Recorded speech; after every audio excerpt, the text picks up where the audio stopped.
But I want to start today off. I say start, but I feel like we're already halfway through.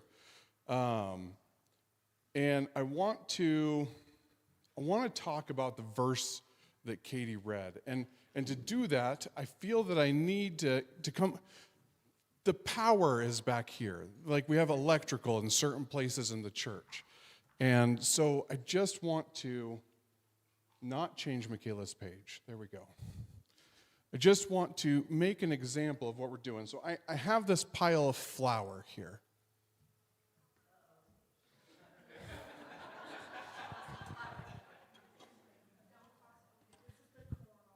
This is not the corn. Tony, I will tell you that Tony warned me, Michael, use the tools that came with the machine and be smart enough to use the shield so flour doesn't go everywhere. And I said to that, Tony, what fun would that be? So flour, hot water. There was a pinch of sugar in there to activate the yeast too, by the way. I don't want to be deceptive in any way. And so flour and water are in that right now.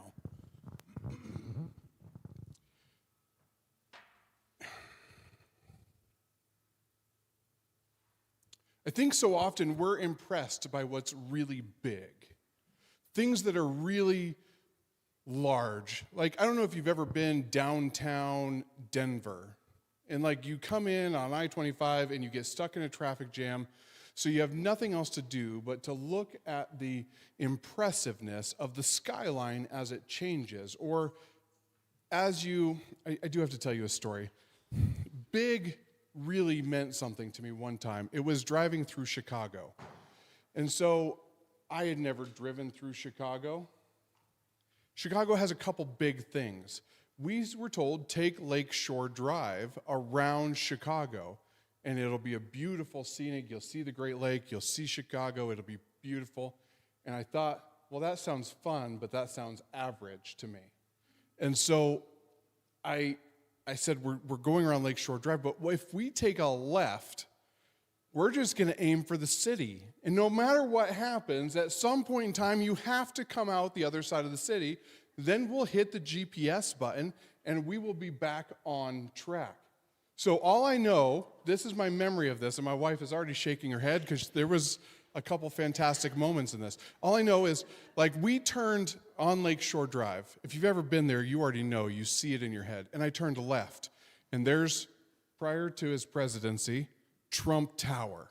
I'm like, oh, how cool, that's Trump Tower. I've never seen such a thing. I wonder, this road looks like it's going to drive right by it. I don't care if this takes an hour to get through downtown Chicago. This is going to be neat. Went under the city. I don't know how we wound up under the city. The road we were on was Lower Wacker Drive. Those that know you're not supposed to be on Lower Wacker Drive as a tourist of the city. There was more moving parts. And by the way, big was the city. Massive was the amount of cars. It was impressive. Big was the bus 1 inch off of our tailgate trying to push their way. I'm like, I don't move unless they move. Big was that bus that was 1 inch. Small was that window Amanda was trying to cling onto for dear life as the bus was trying to, It was impressive. And that city is so big that we were in one lane that was going straight. Like I said, I just chose a lane and we went because I'd never been to Chicago before. I'm a Wyoming boy through and through. I thought that this was acceptable. It was not. There was, I'm sure, deals that were being made of illegal substance going on next to us. There were delivery trucks weaving in and out and pulling into buildings under the city to do their deliveries, and the gates closed behind them with bars. The most impressive, large thing I've ever seen in my life. Came out the other side, and it was 2 lanes to get onto the highway. It was not 2 lanes. I didn't know the social etiquette was to make it 5 lanes. It was so cool.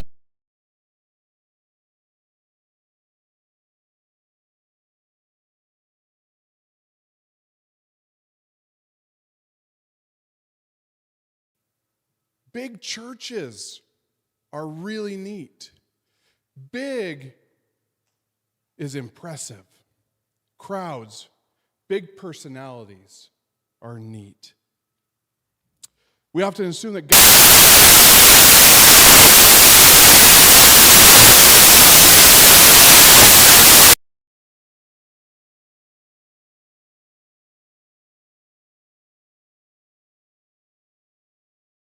and we don't see an answer tomorrow. Is God working?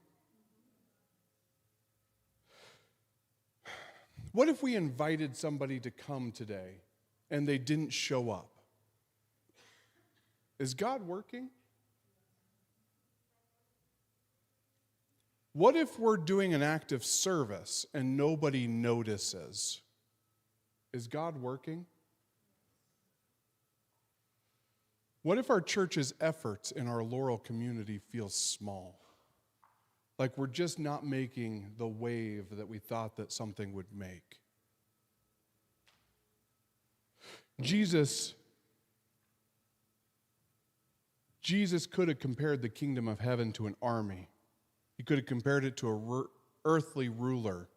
Instead, he compared it to a mustard seed and yeast. Let's read again that verse. Matthew chapter 13, starting in verse 31. I'll give you a second to get there. It's going to be up on the screen as well, but I think it's important that you take a look at it in your own scripture and take a moment to, if you need, Rose does these bulletins every week. And I know she's okay if you rip a corner off and mark your Bible. I know she's okay if you use the pencil in the back of your seat to make a note or two. I know that. So do what you need to be able to find this. Matthew chapter 13, starting in verse 31. It says this, and Jesus is the He. Let's not forget the power of this message. He told them another parable. The kingdom of heaven is like a mustard seed, which a man took and planted in his field. Though it was the smallest of all seeds, yet when it grows, it is the largest of garden plants. It becomes a tree, so that the birds come and perch in its branches. He told them still another parable. The kingdom of heaven is like yeast that a woman took and mixed into about 60 pounds of flour until it worked all through the dough. Now, I want you to be proud of me. Okay, you get to be proud of me in this moment. I considered mixing up 60 pounds of flour this morning. And it is important that you know that I had self-control enough to do 5 cups. Yeah. Thank you very much. By the way, the church almost owned a Hobart. If you know what a Hobart is, you know that you're proud that I didn't buy one. Okay. So, we're going to have a little fun here. And we are going to...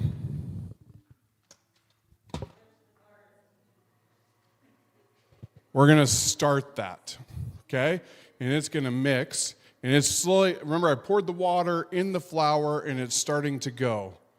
And this can of yeast, I hope it isn't ruined because it'll really ruin the illustration. By the way, if you bake it all, you'll know that this is 2 1/4 tablespoons that I'm putting in.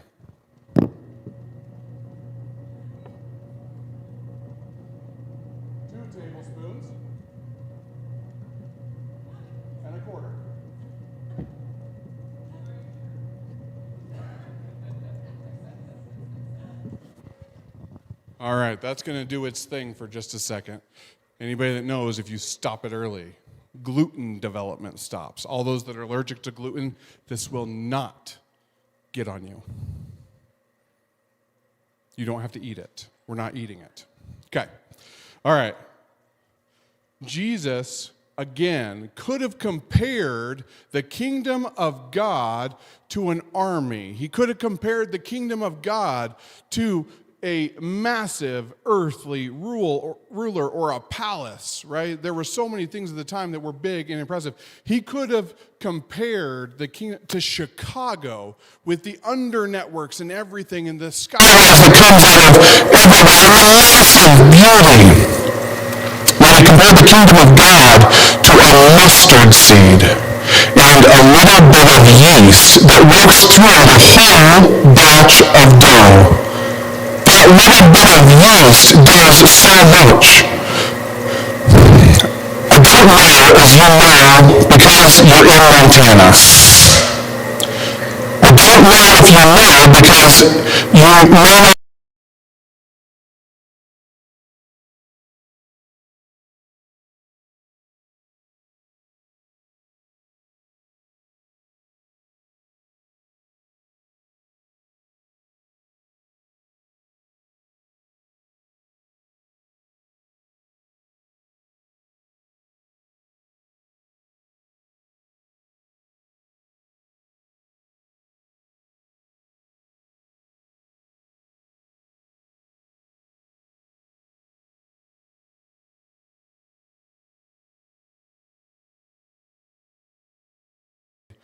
It says that it grows into the plant. Well, if you are not in Montana or Wyoming, it grows into a tree-sized plant, and the birds come and perch in it. And then all the seeds, you grind them up again for mustard, right? So this tree-sized, 8-9 foot tall plant that grows, spreads out, and it looks like a tree when it's done. That little seed. Something can be small without being insignificant, hidden without being inactive, and quiet while transforming every single thing around it. So, yeast doesn't look impressive. It didn't look very interesting going in there. 2 1/4 tablespoons was not all that interesting. Compared with everything in that bowl, it was basically nothing. It appeared to be insignificant. A small ingredient has the potential to change everything. Once it is mixed in back there, the yeast completely disappears from sight. And I think you need to see that.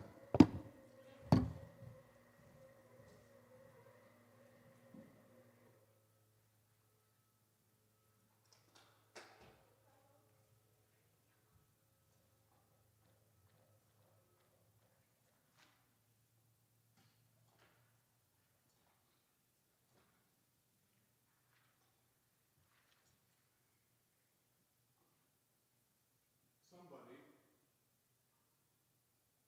tell me where the yeast is. Now, I don't want to take it out from the bowl because by now it was supposed to be a loaf of dough. It's still a little bit crumbly. It needs another couple minutes. If you make bread, you know, like Mike, it just needs another couple minutes. We know that. It needs 8 minutes total. So I'm going to put it back in there. But Diana, where's the yeast at?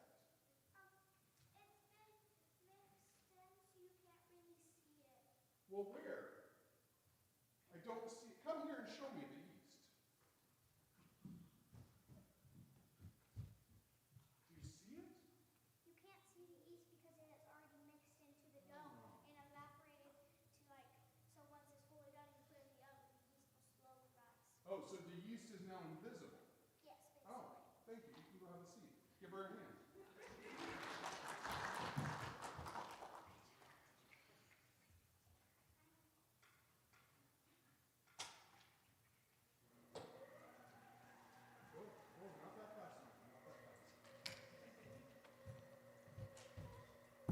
The yeast has worked through the entire batch of dough.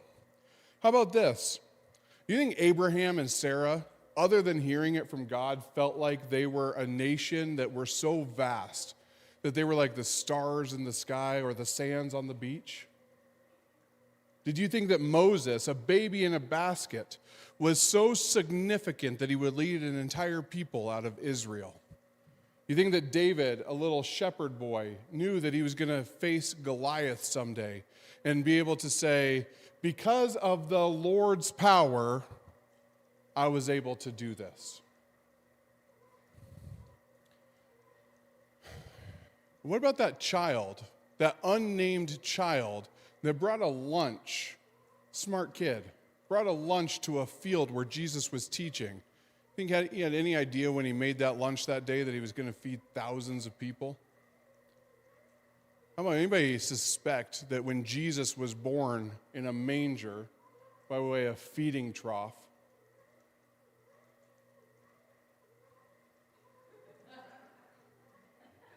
it's doing good.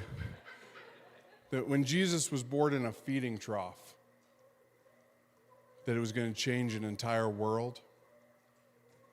How about when a few people started praying in an upper room that they were going to make a nation of churches and begin the church and the work of Jesus Christ right there? And that when they left that upper room, they'd never go back because everything was ahead of them, and they would plant thousands, and millions would come to know what Jesus had done because of what they did. We evaluate the seed by what it looks like today, but God sees what that seed is going to become. You see, we often focus on our limitations. We often focus on the fact that this looks like a lump of dough right now. We often focus on the fact that this just looks pretty insignificant. If you've never baked a loaf of anything, you would look at this and say, well, that looks like about useless unless you do something with it. And I don't know what you would do with it. All right. Hold on. Like I said, don't eat it.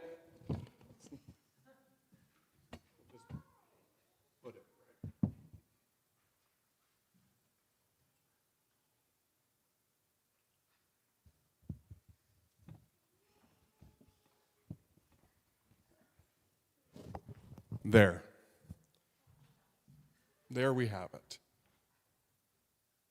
A little bit of yeast that has worked through the whole batch of dough. All right, Lord, I'm ready to be impressed.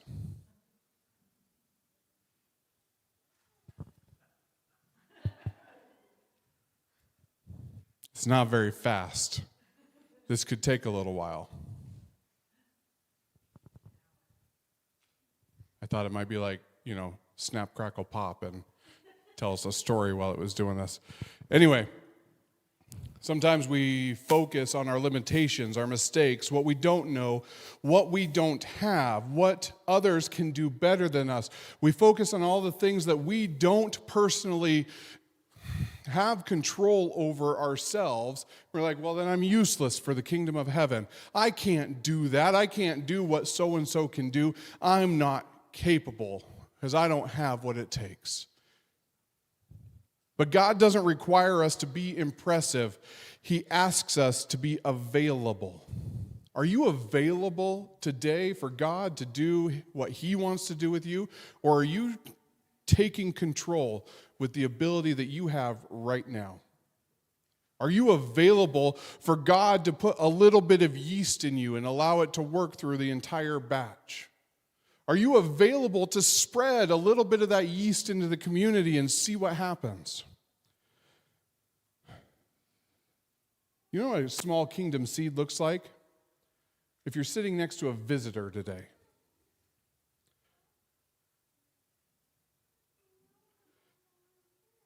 How about teaching 3 children faithfully until you're 30 years old?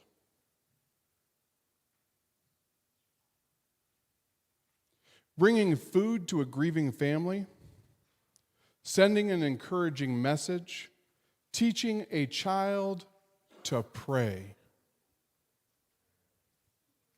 inviting a neighbor. You know what a little bit of seed or a little bit of yeast could look like? How about forgiving somebody that you need to forgive? Giving, listening, serving, praying. Forgiving instead of continuing in bitterness. Faithfulness is not determined by how quickly you see the results. Faithfulness means trusting in God enough to plant the seed. We understand that God starts small, but small things often require time. That brings us to a second truth. God works unseen. I still don't see anything happening here. It's not impressive yet. God works unseen. Just because you can't see the yeast working does not mean it's not doing something in there. Hidden doesn't mean inactive. Here's our struggle with waiting. Today's prayer needs to be answered tomorrow. Today's seed needs to be a tree next week. One invitation to produce an immediate change tomorrow. And when I send out text messages, I sent out 2 this morning to people that I knew I needed to send a text message. Hey, I invite you to church. I hope you're here. We're going to have breakfast at 9:30 this morning.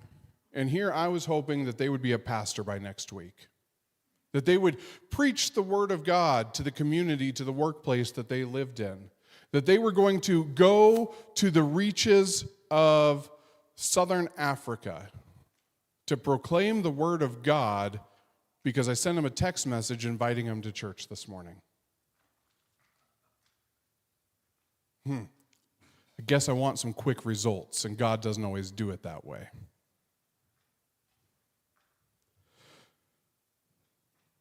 I want visible proof that our service matters in a quick way. And God doesn't always do it that way. Sometimes we don't even get to see that part of it. But your service matters. Your love matters. Your invitation matters. All the things that are on your heart that you're doing for God matter. The kingdom does not always grow at our preferred speed. I want to read for you Romans chapter 8, starting in verse 26. So if you want to turn with me to Romans chapter 8, I'll give you a second to get there. We're going to start in verse 26. And this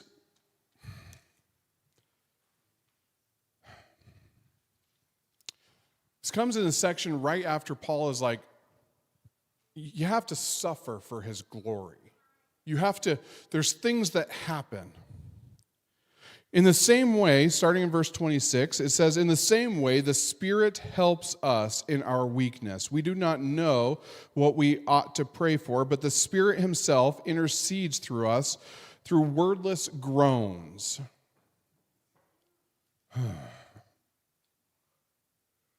Anybody ever just done this? We're going to go on a reading here in just a second. Lord Jesus,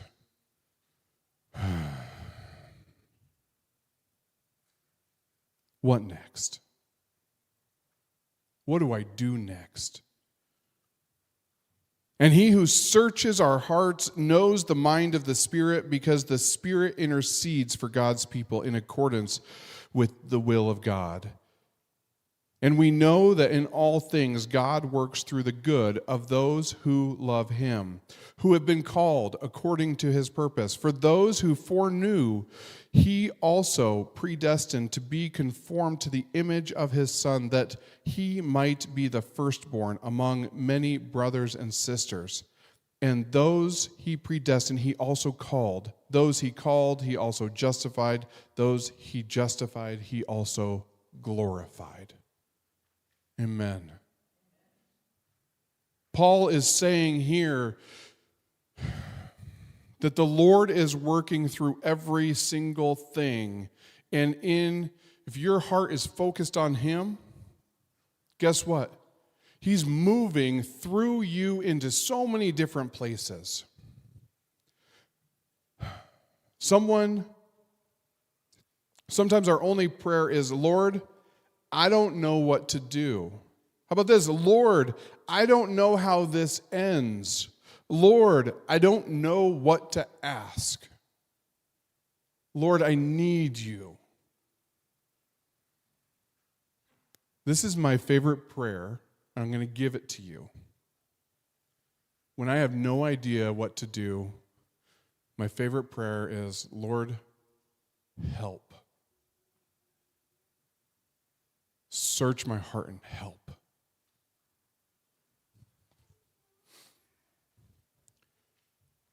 Even in that the Spirit is working. Romans 8:28 does not say everything that happens is good.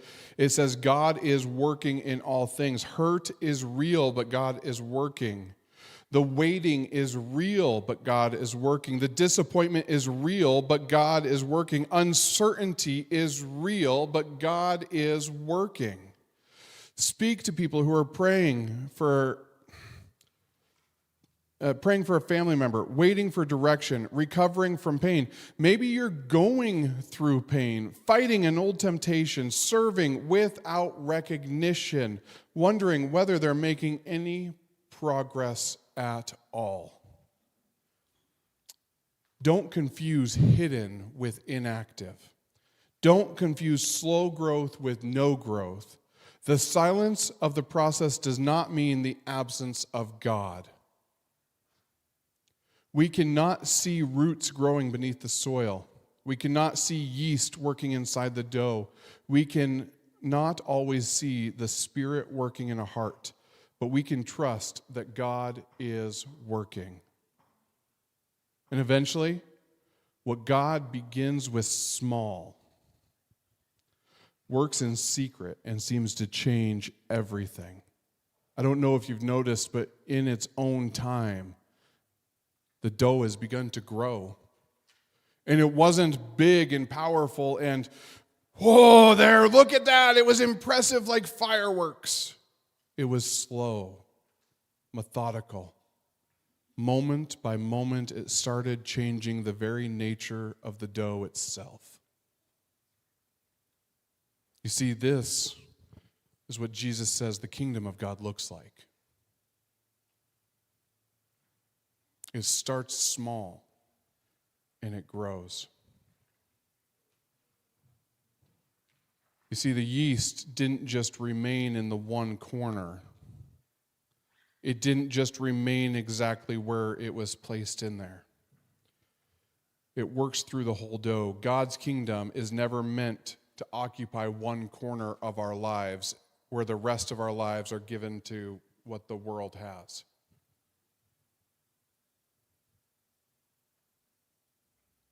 Grace spreads from person to person.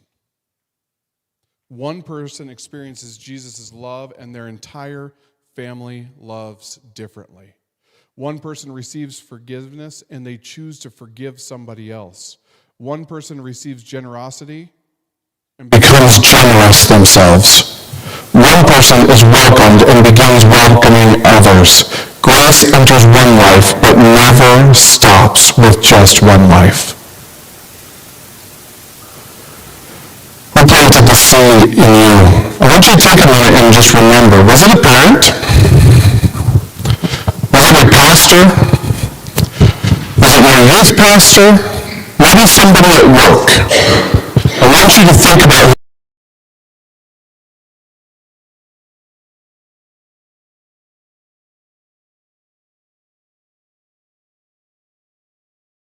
that first gave you forgiveness, that one person that first gave you a little bit of grace, told you about Jesus and his mighty love, that you didn't have to be stuck forever in the sin that you were in.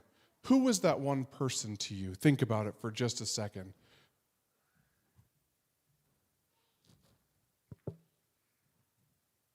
Maybe it was your neighbor,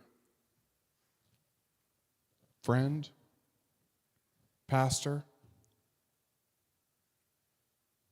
I'll bet you they don't know today how much their faithfulness traveled. They may. They planted a seed, but God brought the growth in your life. Grace transforms us internally.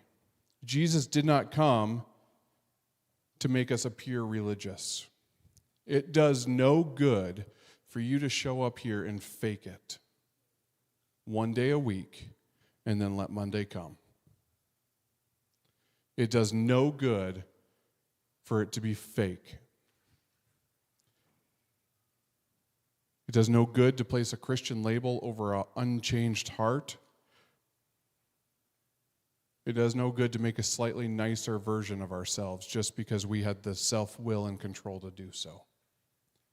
Jesus came to transform us, our attitudes, our desires, our very heartbeat in life. He came to transform every little bit of us. He came to transform our habits. He came to transform our reactions with one another.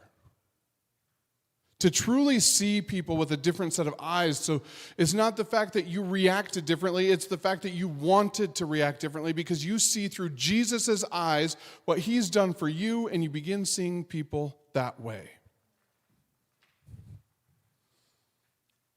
Grace does more than forgive our past, it transforms our present. Yeast works through the whole dough. Between Sunday and Monday, between church and home, between public actions and private thoughts, between finances and relationships, between worship and work, is there an area where you've been saying, Jesus, you can have every single thing except this? You can have my entire life, but don't you dare unlock this one door. That's mine. That's my door. You see, Jesus wants in that door too because it matters. Jesus didn't come merely to improve our appearance. He came to transform our very hearts. Transformation will spread. We are not called to impress Laurel, Montana. We are called to transform Laurel, Montana.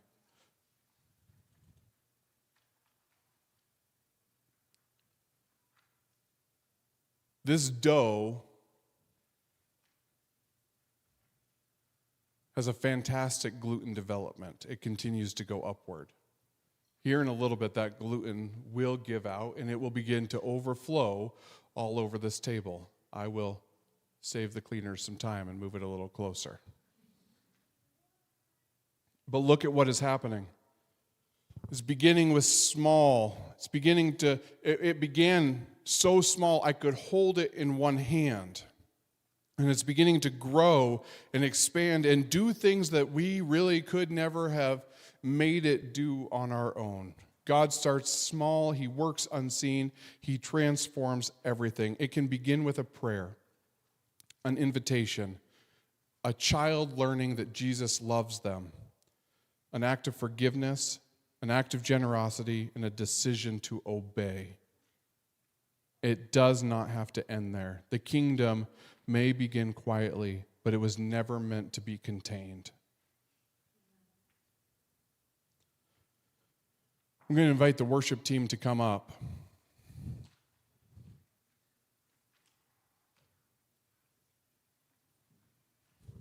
But I want to know what one small thing God is asking you to plant today.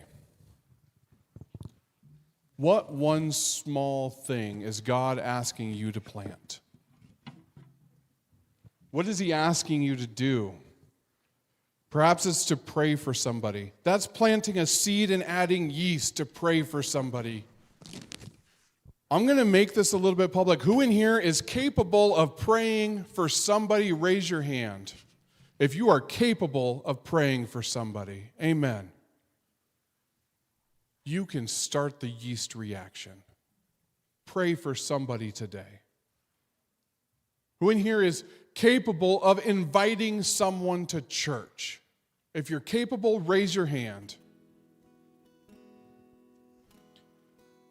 Can you encourage someone that's overlooked? Volunteer somebody. Can you apologize for something that you need to apologize for? Can you forgive if something needs to be forgiven? Can you give sacrificially if it needs to be given? Can you begin a conversation about Jesus? Can you surrender an area of your life? Can you say, God, I am available for you? I think that's something we're all capable of. We all have it within us to do. Don't reject the assignment because it seems small. The mustard seed was small, the yeast was small, the lunch offered to Jesus was small. The group in the upper room was small. God starts small. He works in the unseen. He transforms everything. I want you to remember that hidden does not mean inactive. Slow does not mean abandoned. Small does not mean insignificant. Folks, we plant, We water, but God makes it grow. Never underestimate what God can grow through one act of faithful obedience. Lord Jesus, I pray that we would see your kingdom come, one obedient moment at a time. Lord Jesus, I pray that your kingdom would be over this place, this church, your people, and it would move from your people into Laurel and Yellowstone County like a tidal wave. Lord, I pray that through our obedience, you would use us. Lord, I pray that every moment that we exist, we serve you, and we open up the hidden doors, and we unlock the closets that need to be unlocked in our lives. And we allow you to come in and be a part of everything. Lord, transform us. Transform us from the inside out. Let your yeast work through our lives so that it spreads into the lives of others, our family, our children, our parents, our neighbors, our city. Lord, I pray that what we do here doesn't stop. That what we've done here this Sunday morning isn't just a Sunday morning act, that it is a Monday, Tuesday, Wednesday, Thursday, Friday, Saturday worship of you. And so, Lord Jesus, I pray for your people to be your people this week. Lord Jesus, bless them, use them, encourage them with your mighty hand. Show them with your eyes what they can see this week. Jesus, we love you with our whole heart. Use us. Amen.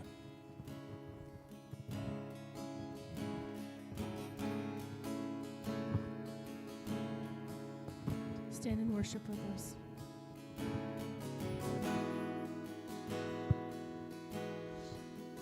For my waking breath, for my daily bread, I depend on you. I depend on you for the sun to rise, for my sleep at night. I depend on you. I depend on you.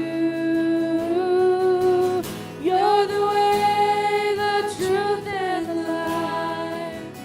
You're the well that never runs dry. I'm the branch and you are the vine. Draw me close and teach me to abide.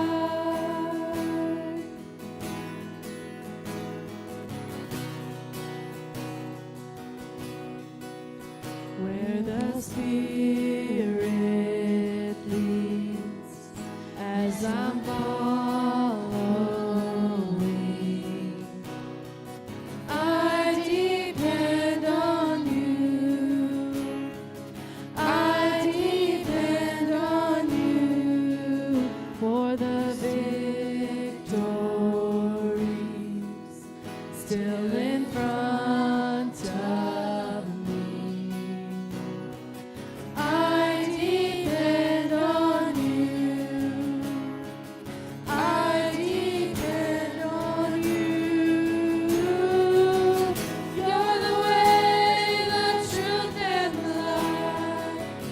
You're the well that never runs dry. I'm the branch and you are the vine. Draw me close and teach me to abide. Be my strength, my song in the night. Be my all, my treasure, my prize. I am yours, forever you're mine. Draw me close and teach me to abide.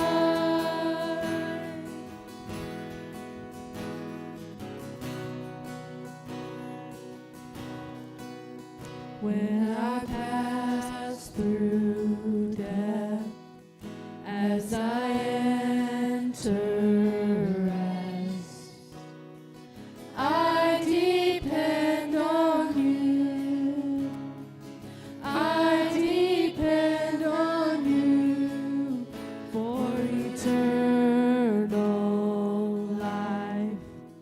to be raised with Christ. I depend on you. I depend on you. You're the way, the truth, and the life. You're the well that never runs dry. I'm the branch and you are the vine. Draw me close and teach me to abide. Be my strength, my song in the night. Be my all, my treasure, my prize. I am yours, forever you're mine. Draw me close and teach me to abide.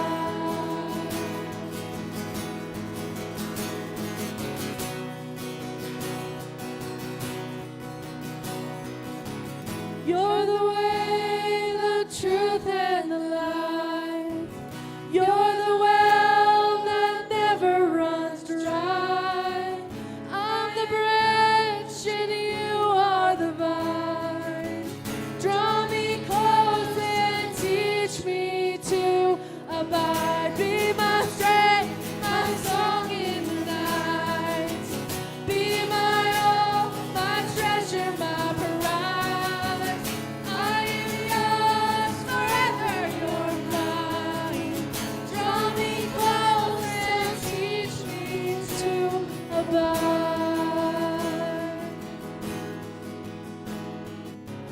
Draw me close and teach me to abide.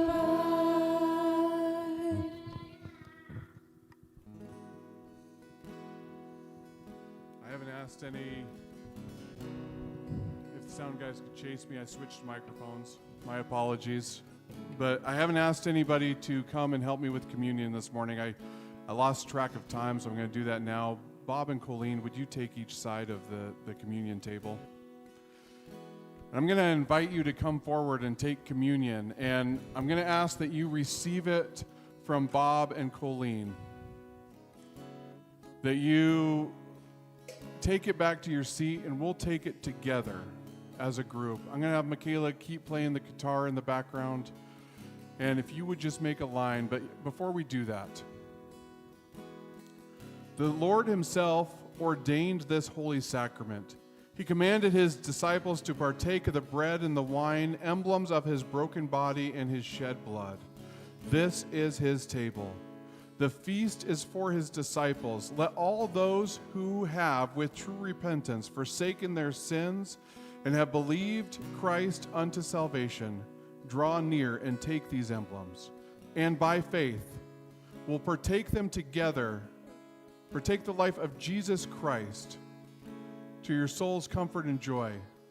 Let us remember that it is the memorial of the death and passion of our Lord, also a token of his coming again. Let us not forget that we are one at one table with the Lord. Come and receive the communion elements, and we'll take them together in just a moment. There are gluten-free options available as well.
Almighty God, Heavenly Father,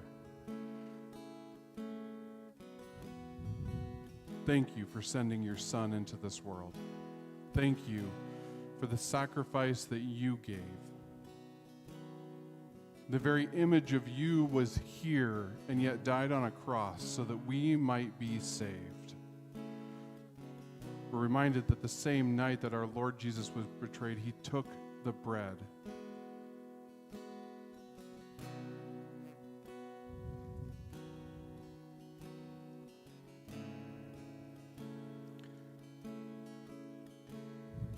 He took the bread, and when he had given thanks, he broke it and gave it to his disciples, saying, "This is my body given for you. Do this in remembrance of me." Likewise, after supper, he took the cup, and when he had given thanks, he said to them, "This is the cup of the new covenant, my blood, which is poured out for you. May we come before you in true humility and faith as we partake of this holy sacrament. Lord Jesus Christ, amen.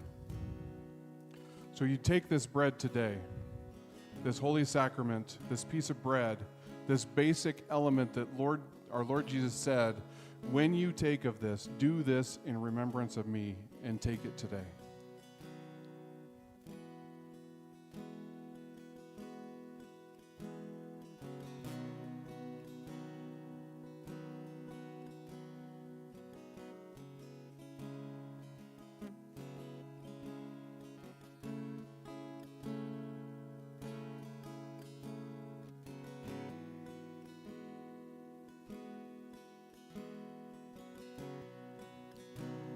Now take the juice that represents the wine that was at the dinner table.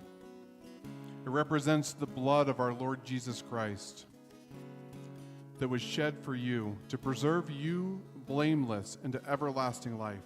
Drink this in remembrance of Christ's blood that was shed for you, and be thankful.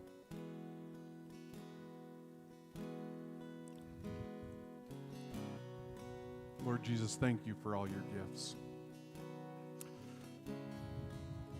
As we close out this service, there's going to be a time of fellowship. But here's the one thing I want you to remember above all, that Christ lives in each and every one of you. Christ lives for you today to go and do the work that he started, because God lives in you to do that. So church, I pray that you go and make disciples of all nations, starting right here with your families and your communities in Laurel, Montana. Amen. You are dismissed.